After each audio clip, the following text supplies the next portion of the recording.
할렐루야, 오전전도사입니다. 창세기 49장은 야곱이 남긴 이스라엘의 12지파의 미래를 보여주는 엄숙한 예언의 장입니다. 성경에서 이 숫자의 처음 사용은 12지파로 야곱을 통해서 시작되었습니다. 야곱은 하나님께로부터 이스라엘이라는 새 이름을 받았으며 이때로부터 이스라엘이 민족과 나라의 이름으로 불리게 되었던 것입니다. 이 이스라엘 민족은 처음 12지파로 시작되었으며 지금도 이 계보를 그대로 유지하고 있습니다. 그런데 왜 12지파일까요? 12이라는 숫자의 사용은 신약 성경에도 나타납니다. 예수님의 많은 제자들 가운데 특별히 구별한 12명의 제자들입니다.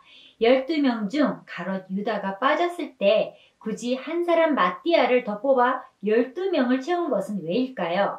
오늘은 12지파의 기원으로 성경을 배하여 오 전도사와 함께 하시겠습니다. 야곱이 그 아들들을 불러 이르되 너희는 모이라. 너희가 후일에 당할 일을 내가 너희에게 이르리라. 너희는 모여 들으라. 야곱의 아들들아 너희 아버지 이스라엘에게 들을지어다. 1절에 너희는 모이라는 내용과 2절에 들으라는 명령이 반복되고 있는 것은 임종이라는 상황의 긴박성 및 계시의 중요성 때문입니다. 야곱의 아들들은 첫째 부인인 레아를 통해서 낳은 르우벤, 시므온, 레위, 유다, 이사갈, 스불론이며 이 중에서 레위 지파는 12지파에서 제외됩니다. 이 레위 지파는 특별히 12지파들 속에 거하면서 성전 봉사와 제사장의 직임 등 하나님을 섬기는 일들을 감당하게 될 것입니다.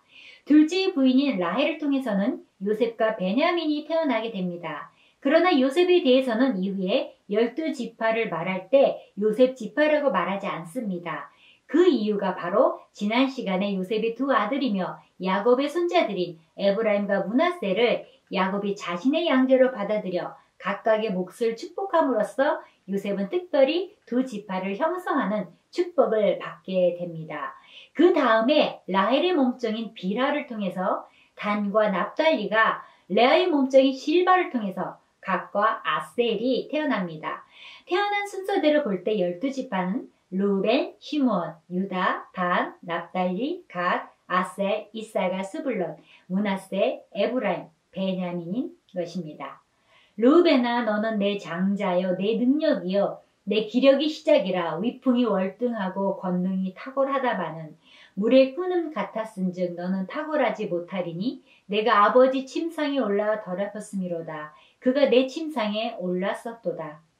보라 아들이라는 뜻의 르우벤은 기력의 시작이라는 말씀처럼 자신의 장자로서 위풍이 월등하고 권능이 탁월하다고 했습니다. 그런데 르우벤은 조급하고 정욕적이며 충동적인 물의 끓음 같은 성격으로 물같이 불안정하다 혹은 자유분방하다는 뜻입니다.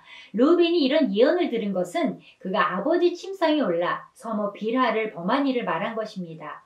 르우벤이 탁월치 못하다는 의미는 범죄가 그로 하여금 장자권을 상실하여 유다에게로 옮겨졌습니다.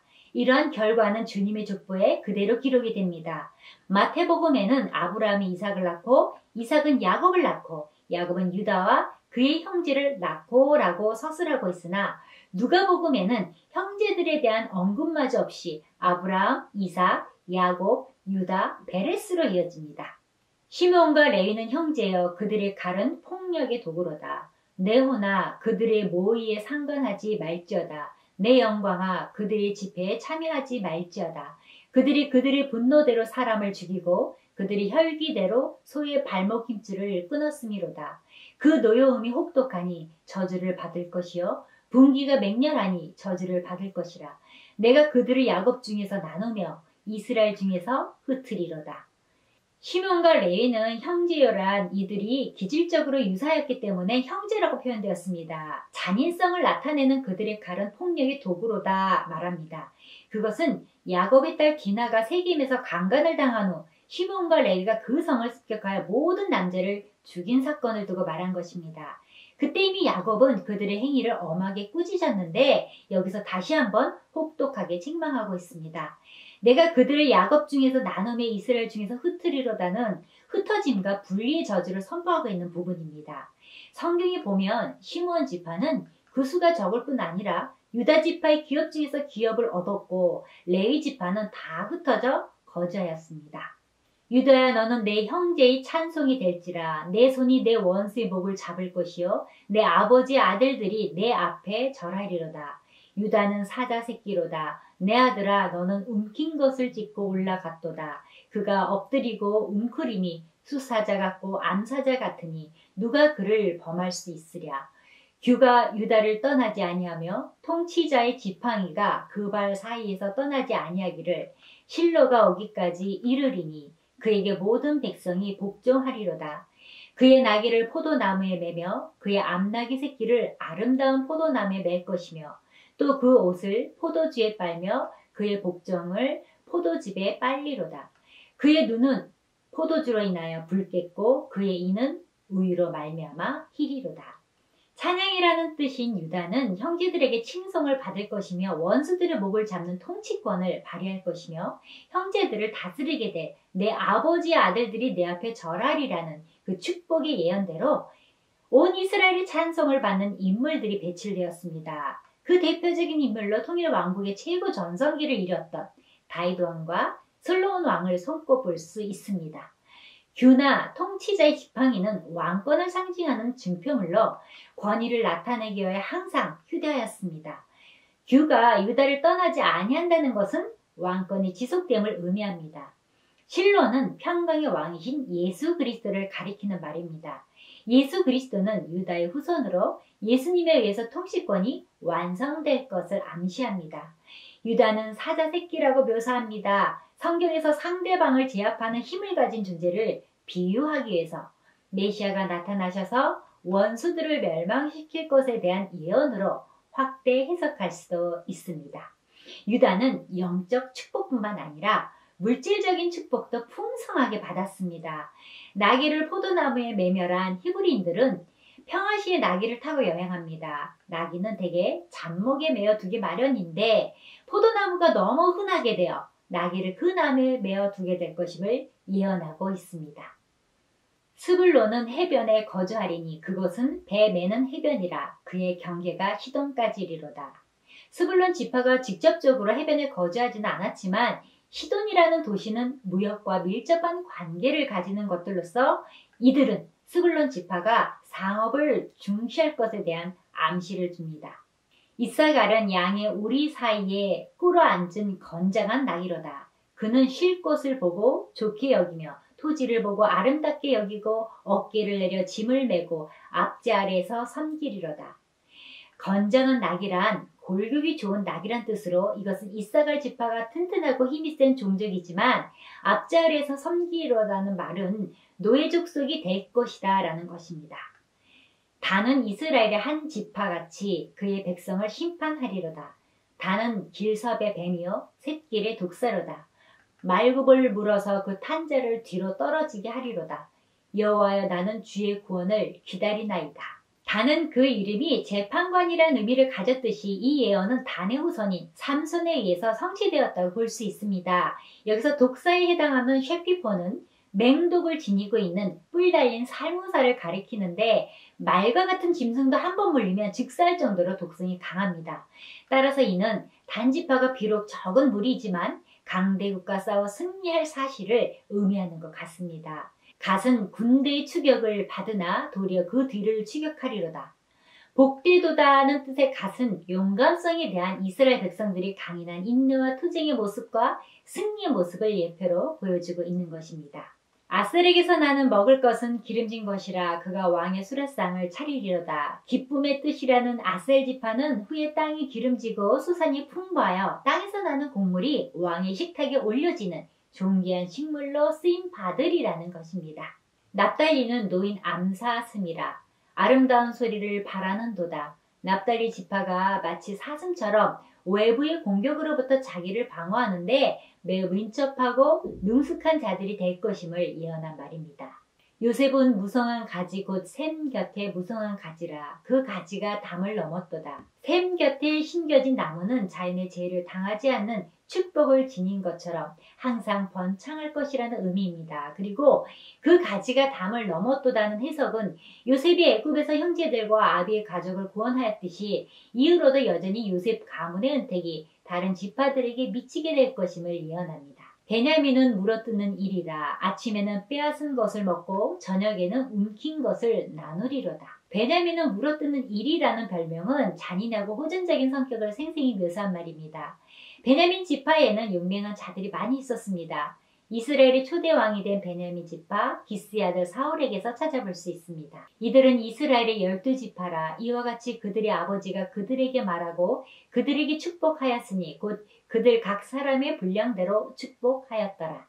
본정에서 진행되는 야곱의 유언은 인간적인 요소와 언약적인 요소가 복합되어 야곱의 육체적인 아들로서 또한 이스라엘 각 지파의 영적인 대리자로서 예언을 받은 것입니다. 그런데 왜 12지파일까요? 우리나라는 예로부터 10이라는 숫자를 가장 크고 많다는 의미로 보편적으로 사용했습니다. 집이 크면 12대문이라 일컬었고 산이 웅장하고 아름다우면 12,000봉이라 불러왔습니다. 이처럼 우리 민족은 숫자 12를 나름으로 행운의 수로 생각했습니다. 성경의 12이라는 수는 하나의 상징으로서 가장 중요한 숫자 중 하나로 7이나 10처럼 완전함 또는 전체를 나타내는 상징적인 숫자를 나타냅니다. 예수님의 많은 제자들 가운데 12제자가 중요한 이유는 이들이 모든 시대의 그리스도의 제자들을 대표하기 때문입니다. 그 근거는 12이라는 숫자에 담긴 의미에 있습니다. 성경에서 이 숫자는 이스라엘의 12지파에서 보던 일종의 대표성을 나타냅니다. 사도행전 1장 22절, 26절입니다. 항상 우리와 함께 다니던 사람 중에 하나를 세워 우리와 더불어 예수께 부활하심을 증언할 사람이 되게 하여야 하리라 하거늘 제비 뽑아 맏대아를 얻으니 그가 11사도의 수에 들어가니라. 12명 중 가룟 유다가 빠졌을 때 굳이 한 사람 맏대아를 더 뽑아 12명을 채운 것은 그 때문입니다. 요한계시록 21장 10절부터 12절에 천사의 안내를 받은 요한은 도성의 외부를 둘러보는데 먼저 이 거룩한 도성으로 들어가는 12개의 성문이 있는데 그 위에 이스라엘 자손들의 12지파 이름이 하나씩 새겨져 있었다고 했습니다. 구약 성경에서 하나님의 백성을 대표하는 사람이 바로 12지파이고 신약 성경에서 그리스도의 모든 제자들, 교회의 지도자들을 대표하는 사람들이 바로 12제자입니다. 즉 12는 하나님의 백성을 대표하는 상징적 숫자입니다. 마무리합니다. 대제사장의 겉옷에 12보석마다 12지파 이름이 새겨집니다. 이 보석들은 이스라엘 아들들의 이름대로 12이라 보석마다 12지파에 한 이름씩 도장을 새기는 법으로 새기고 보석은 가장 값진 것이기에 귀하게 여기고 함부로 여기지도 않습니다. 다시 말하면 이스라엘을 금쪽같이 사랑하신다는 의미입니다. 요한계시록 21장 19절과 20절을 보시면 그 성의 성곽의 기초석은 각색 보석으로 꾸몄는데 첫째 기초석은 벽옥이요 둘째는 남보석이요 셋째는 옥수요 넷째는 녹보석이요 다섯째는 홍만호요 여섯째는 홍보석이요 일곱째는 황옥이요 여덟째는 노곡이요 아홉째는 담황옥이요 열째는 비치옥이요 열한째는 청옥이요 열두째는 자수성이라. 하나님 나라의 예루살렘 12성벽의 투석들이 각각 다른 보석으로 꾸며졌다고 했습니다. 보석들이 모두 화려하고 예쁘지만 각각 자기만의 특색을 가지고 있습니다. 그것은 우리 하나님의 백성들이 다 보배롭고 귀하지만 다 각각 자기만의 특색을 가지고 있다는 뜻입니다. 야곱도 각 아들의 분량을 따라 예언하며 축복하였습니다. 그들은 기질, 성품이 다 다릅니다. 사슴, 나귀, 사자, 독사는 다 다릅니다. 구약시대의 12지파와 신약시대의 12제자는 모든 시대의 모든 하나님 백성들을 대표하는 것으로 주님은 각양각색의 사람들을 주님의 제자로 삼으셨고 자신의 지파로 삼으셨습니다. 이후의 12지파, 12제자들 중에는 여러분도 저도 그 속에 함께 포함되어 있을 것입니다. 우리는 예수 그리스도를 믿음으로 인하여 영적인 이스라엘이 되었습니다. 하나님께서는 우리 다양함을 하나로 품으시며 아름다운 연합 공동체를 이루어 내십니다. 샬롬.